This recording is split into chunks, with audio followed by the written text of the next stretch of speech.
definition. In this video, we're going to have a look at risk on versus risk off environments for investing and how the Federal Open Market Committee meetings affects that environment. And we're going to do that by focusing in on those meetings and the announcements that happen after. So if you have a look at the chart here, I've plotted those on the chart for you so you can see that we had the first one that I've got on the chart here is this one in January 2021.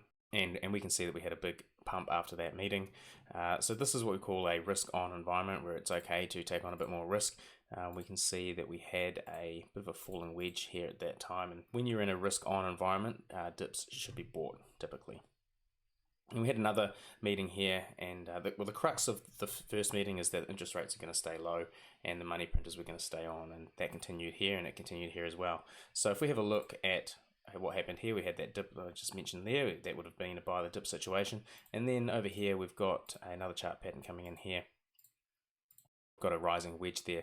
And then we sold off after that rising wedge, which is to be expected. But of course, in an environment where the Fed's still talking about printing money and keeping interest rates low, it's still a buy the dip situation. And so you would have bought this dip and you would have been right. And then as it recovered, we had another meeting and the money printer was forecasted to stay on. And then of course we had the Tesla not accepting Bitcoin event, which caused a massive crash in the market. But understanding that we're still in a risk on environment, it's another buy the dip situation. And in the middle of that crash, we had another Fed meeting, and they came out, they said the money printers were going to stay on and the rates were going to stay basically zero. And so we then have a look at this as another falling wedge and another buy the dip situation. Of course, understanding that Tesla not accepting Bitcoin, it's really just a panic in the market, but it's actually, it's no big deal.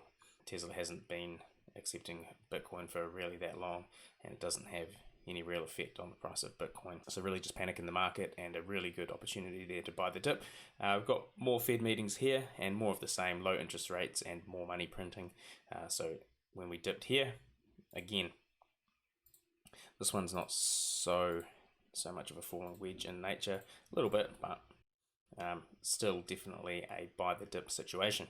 And then of course we pumped up, we made new all-time highs, and then we had this Fed meeting in November where they announced that it was going to begin tapering. So at this point the interest rates are still low and they're still printing money, but they forecasted that they're going to stop soon. And at that point, the market starts to price that information in, and we have a big sell-off. So from that point on, we're now in a risk-off situation. So in a risk-on situation, dips should be bought.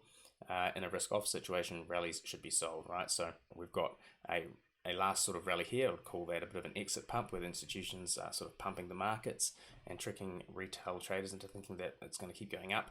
And they use those buys as liquidity to get rid of their positions. So they close their positions and the market sells off.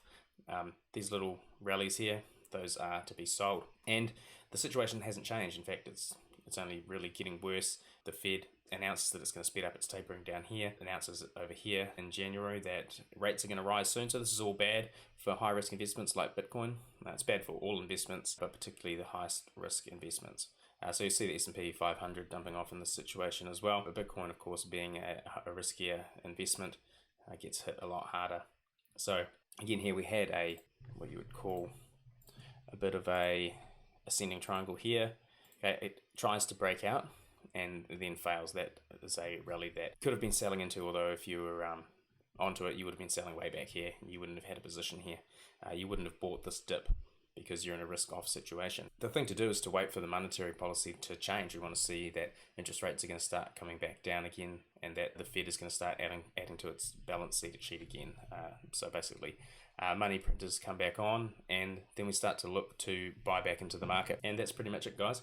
If you like the video, give it a like and consider joining the community. Cheers. See you in the next one.